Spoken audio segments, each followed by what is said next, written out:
Call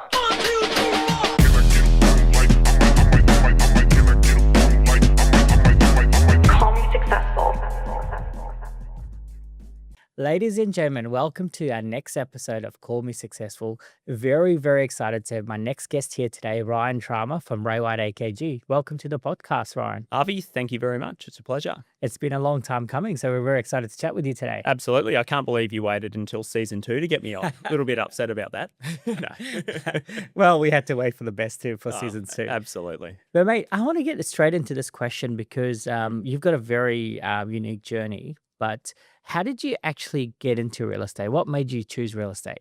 That's an incredibly good question. And I guess we probably have to go back in time about 13 years where my journey began. And I was a teacher first and foremost. So a primary school teacher. I worked in schools all around Queensland. So my first role was in Cape York, in Arakoon, in an Indigenous community.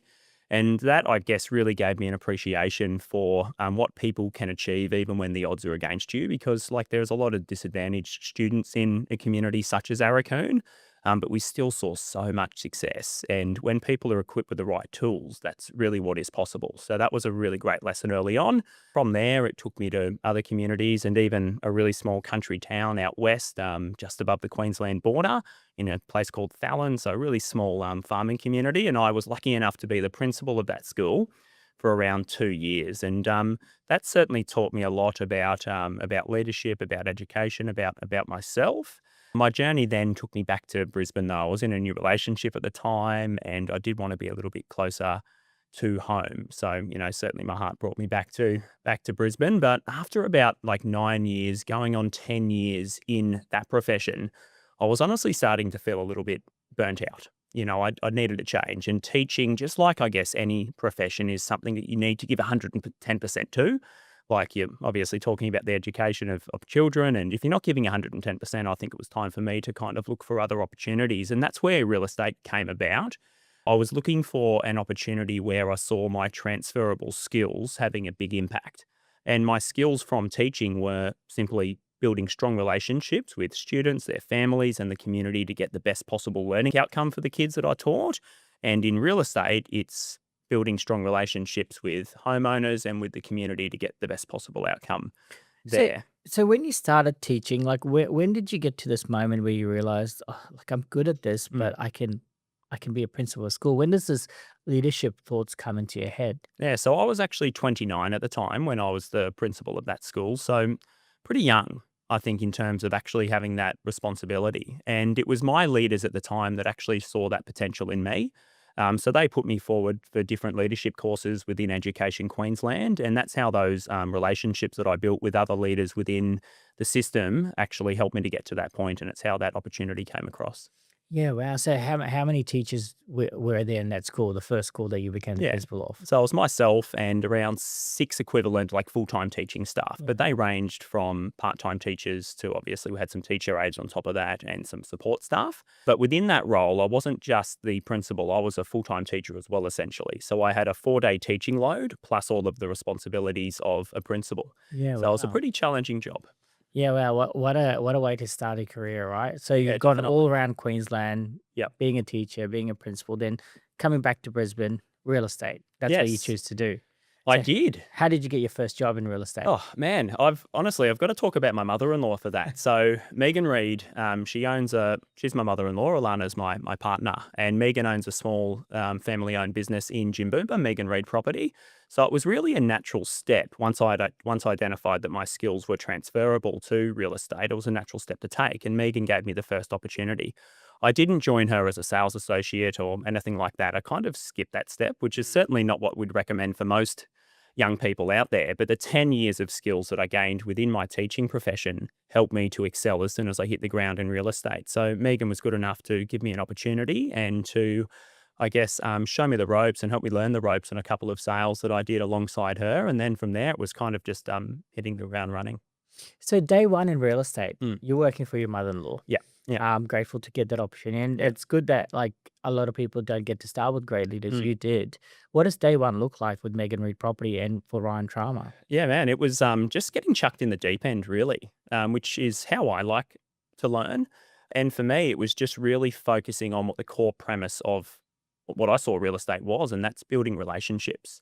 I'm someone who obviously comes from like a caring background as a teacher. It's why I got into that profession. It's why I got into the public service. And I wanted to get into another role where I could, care about people, but also didn't have like a cap on what I could potentially earn. So that was a little bit of a driver there. But for me, it was just hitting the ground running. It was really working hard to build relationships from the get-go. So at the start, I just had a mantra that every opportunity that I got, I was going to make the most of. So whether or not it was a lead that came through the office or through local agent finder, those types of sources, I just treated it as my last opportunity and did everything possible to build a really strong relationship with that homeowner in a short amount of time to gain their trust and to get that opportunity. So what does it look like in terms of like hours of work? Mm. Because sometimes people see real estate as a 9 to 5 job. Some people see it as like come in, do it in, get out. What is it? What did you do? Like what sets you apart? Yeah, yeah. So that's a really good question. And real estate for me, it's one of the only professions where you actually get what you put into it. So it's a really tough gig. Like, there's no doubt about it. There's a lot of fun that you can have along the way, but there's a lot of hard work that you've got to do, particularly in the first 2 to 3 years, to actually get to that point where you can start to actually reap some of those rewards. So initially it is a lot of time, like we say. So obviously a lot of time spending on like a lot of time on the phones, making phone calls, talking to more people, building more relationships, but it's a grind. Like Mm. it's just a lot of repeatable work over and over again. And if you do those right tasks for long enough, then the rewards obviously come. But you've got to be doing it for the right reason. Like we had our work cellar last night, obviously, our careers night. And there's a lot of people there, and you'd hope that those people are not just getting in it for the money. Because, the money's great if you're successful, but you're only successful by looking after people and actually focusing on doing the right activities and the right things. Speaking of people like your community, so you started in Jim Boomba and surrounds. Yeah. Like what kind of work do you do to understand the people? What makes them tick, or Mm. what are the local events? Yeah. Like what kind of research did you do to choose that place and say I want to work in this sort of region? Yeah, definitely. So my core patch early on quickly became a suburb called Park Ridge, and it became Park Ridge because I actually lived there at the time, and it's where I sold my first house, and that's a great story for later on in this podcast. But for me, it's actually becoming immersed in the community, spending time around the local businesses, having lunch at the local cafes, talking to the local coffee shop owner. There's a local business, Homestead Markets, within Park Ridge that's been around for 40 years. So I identified that and quickly, built a relationship with the owners there. It has since changed hands, but still under the same name. So building relationship with those community businesses and organisations is really important. I met with the local soccer club early on and built a relationship with them and have sponsored them for the last few years. And I'm now sponsoring multiple schools within the area as well, which is obviously really close to my heart. And it did take a little while to actually build those relationships. Like with Park Ridge State School that I'm sponsoring now and have been doing so for the last 2 years, it took about 9 months to actually gain the trust of the leadership team within the school, which is understandable because they hadn't had a real estate agent or a business person approach them before for these opportunities. So they might have been a little bit skeptical at the start, but it was my past experiences in education which eventually broke down those barriers and built that relationship to the point where I'd like to think that I'm actually making a difference to those students' lives with the opportunities and the funds that I provide them to better improve the learning outcomes and the opportunities those kids get. So I always get asked this question is like, where did Ryan Trama come from? Because your rise has been pretty rapid, and from what you're saying, it's through the work that you've done in the local communities and the soccer clubs and the like. Yeah. How did you get your first listing, like your first house that you sold? Yeah. And then we'll talk about how do you get to where you are now? Yeah, so my first solo sale, like in the Park Ridge area, was actually my own house. So my partner and I, Alana, we built a house in Park Ridge in 2018. We sold that almost 4 years ago now, and it's quite an incredible story. The buyers of that house actually featured in the Courier Mail just recently. So single mother of 6 children, purchased my house at the time, and it was an incredible suburb record at the time of $495,000, which you can't believe now. Like that house is now worth about $800,000. And like, I'm just so proud of that transaction because of the opportunity it gave to Martha as a single mum and her family. Because if she had waited 6 months to get into the market, she would have been priced out and she'd still be renting. Her and I still have a great relationship to this day. She popped into one of my open homes a couple of weeks ago, along with the neighbour who still lives behind where we used to live, and they just came to say hello. So they're the kind of relationships and opportunities that you can build through real estate. And it's something that I'm still, really proud of to have given her that opportunity. I always tell her I wish I hadn't have sold the house, knowing what has happened to prices since then. But I'm so glad that it's sold to you. So what year was that? That was 4 years ago now. So it would have been like, right when COVID was kind of happening, but just before prices actually moved. So did you sell that as an agent? I sold it as an agent. So Right. I disclosed, obviously, that I was Yeah. the owner of the house, which we're required to do, but I sold it as an agent. It was my first kind of like solo sale in that area. I did have other opportunities with other kind of properties around the Jimboomba Flagstone area as well around that same time. So 4 years, fast forward to now, how many homes are you selling in Park Ridge now? 40 a year at the 40, moment yeah. in my core market, and close to 70 now overall in the last 12 months. Yeah. So there's not many agents out there that can say that they sell 40 homes in their core area every year. So how did you get from that one sale to 40? Like, I get the community side of things, but Yeah. what work has gone into that? Because that doesn't happen overnight. No, definitely not. It's a lot of consistency and it's a lot of momentum. Like, real estate is an incredible thing when you have momentum, and it's a real grind when you don't have it. So in order to get momentum, though, you do have to earn the trust of obviously more people within the community to be able to sell more houses. So it's about initially getting runs on reward and then just talking to people about Yeah. it. So from that first sale, I used to have an electric scooter and I'd ride that scooter around the entire community and just drop flyers. So I used to do all that stuff myself. Then, of course, you'd used to, door knock around that sale. We'd call more owners, talk to more owners about that sale, and one opportunity leads to another. And that's how I like to obviously view it now. Like, one great sale leads to another, which leads to another. It's amazing how many people on one street actually end up selling when a great result is achieved nearby them. So it's just about doing more of the right activities more consistently, and consistency builds trust over time. So the more often you're communicating with someone and the more positive those communications are, then obviously the quicker the relationship's going to be built. Cold calls, do they work? Mhm. They do, but you need to be doing them for the right reason. Like, I hear a lot of people say you just need to make more calls. Are you selling? Are you selling? Are you selling? That's not the way that I go about it, and I don't think it's the way that anyone should go about it. The best way that I've ever heard it put was actually Justin Nickerson, one of our auctioneers, obviously at a training that we did with him a couple of years ago. The purpose behind any call is simply to progress the relationship. So if it's the first call you're making and they don't know who you are, it's so when you hang up the phone, they think, okay, that Ryan Trama bloke, he's, actually pretty decent. The last real estate agent that called me was a bit arrogant. All they wanted to do was talk about themselves or ask me if I was selling, but his approach was different. So it was giving them information first and foremost, something that's really relevant to them. So if they own, a 4-bed, 2-bath, 2-car and a 400 square meter block, it's talking about relevant data to them and asking the right questions and actually listening to people and, what motivates them. So tell me this, you've been a principal, you've taught kids, Yeah. you've led staff, but cold calling, it's like the rejection bit comes in, so it's a lot different. How do you deal with rejection? Because you would Yeah. get a lot of no's. Oh, you get more no's than you do yeses, obviously. Like, it's probably 95 more percent no's that you get, honestly. And I've gotten better at it over time. Initially, I did kind of get a little bit upset and a little bit frustrated at the rejection, because deep down inside me, I knew that I was the best person to represent that owner. I knew that I was going to get them the best price because I had the runs on the board. But I lost opportunities at times where I thought I really should have won those opportunities. And I would initially get annoyed, like, why would that owner go with that other agent? They haven't sold anything in the area. But at the end of the day, I quickly learned that it's actually not them, it's me. So those opportunities that I have lost, it just comes down to something I have done wrong. Maybe I haven't communicated my point of difference effectively enough to that owner. Maybe I haven't built trust with them enough. Maybe I haven't asked the right questions or listened to them enough. So identifying, I guess, why you've got those no's when it comes down to the pointy end of actually listing a property is really important. So what other activities do you do to find sellers? Yeah, definitely. So we do a range of activities, and I'm lucky enough now to actually be building a team who help with these things. Because when you get to, I guess, the point as a lead agent where you're selling 60, 70 properties a year or whatever it may be, it does become hard to be the main cold caller or be the person door knocking or be the person dropping the flyers. So it's about building a team to assist you with those activities, because you still need to be doing them all.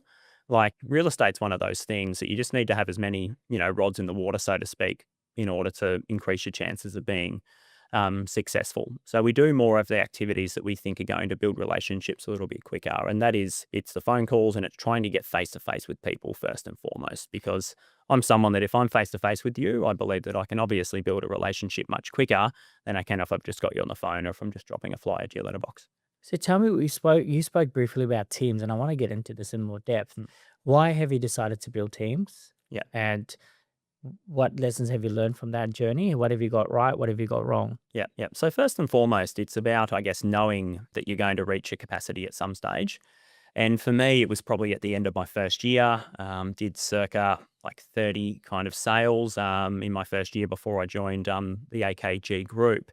And at that stage, I was still operating, at a pretty high level individually. I think I could have kept going.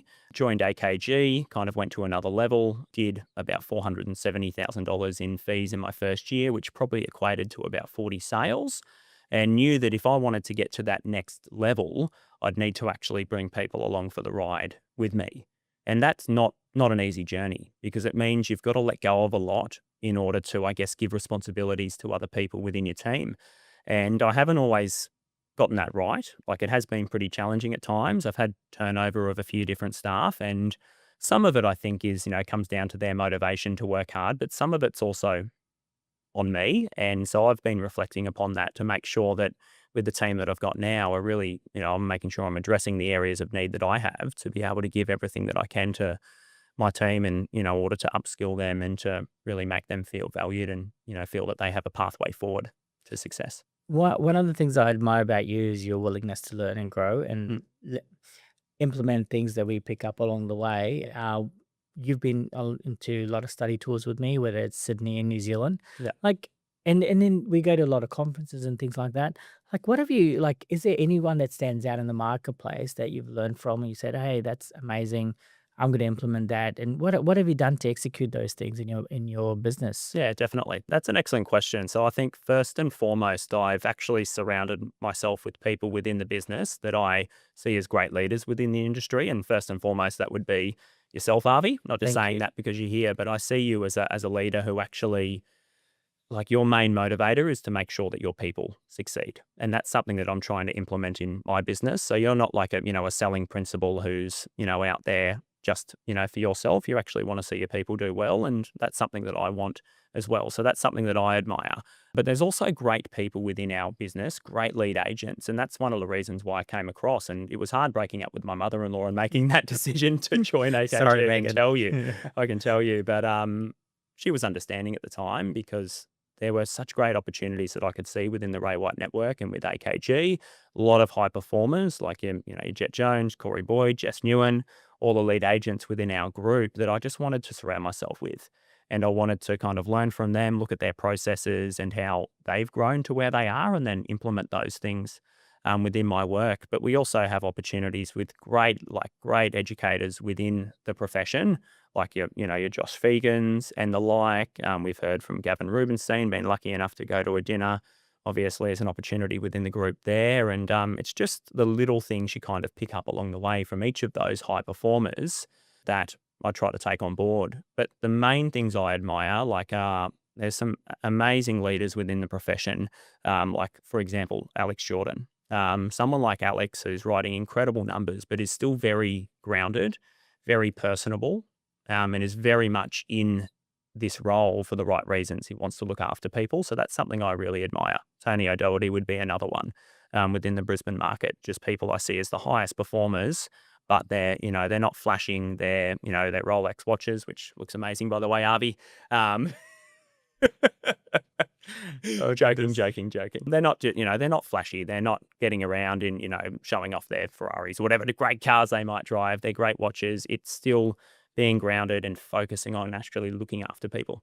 Yeah, there's two great guys doing amazing things in the marketplace, and we had them at the one conference as well. Yeah. Yeah. Not just amazing speakers, but the willingness to share the content that they have. Yeah. It's definitely great to get a window into their world and how they do things. Yeah. So that's been great. But just so where does the Ryan Trauma team now? We Mm. talk about Ryan Trauma as the Ryan Trauma team now. Yeah. Where does the Ryan Trauma team go next? Like, what's the next frontier? What's the goal? What are you trying to accomplish out there? Yeah, well, there's really no limit to where we can get to, and for me, it's I guess about always moving the goalposts and looking at taking one goal at a time.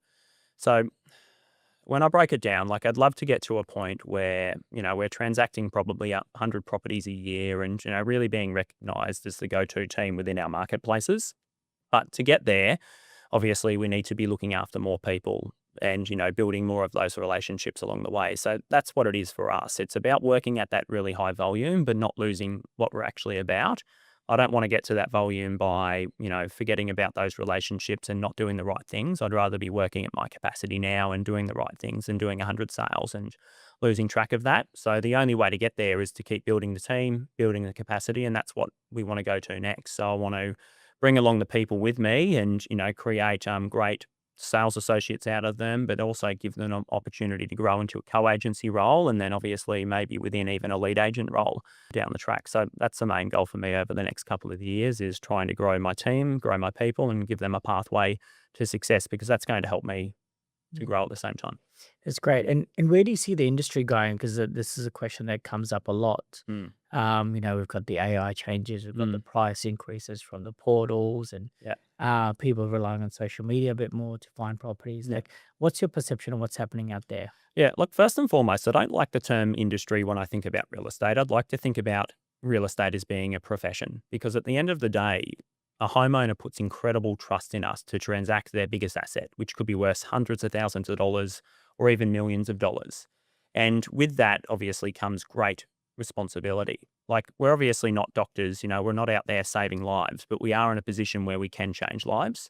We, at the moment at least, actually have the responsibility of creating contracts and having contracts executed. So with that comes a lot of responsibility. So I'd like to think of this as a profession. I think we're professionals as opposed to real estate agents working in an industry. So it's about, I guess, changing that stigma, because real estate agents do have a really bad stigma out there. And it's because there are a lot of people who do this job for the wrong reason. They're the price promisers that overpromise on price and then underdeliver. They're the people who are just there to get a transaction, but not actually to listen and to look after people and to understand where people are at and whether or not selling and is actually the right thing for them at the time.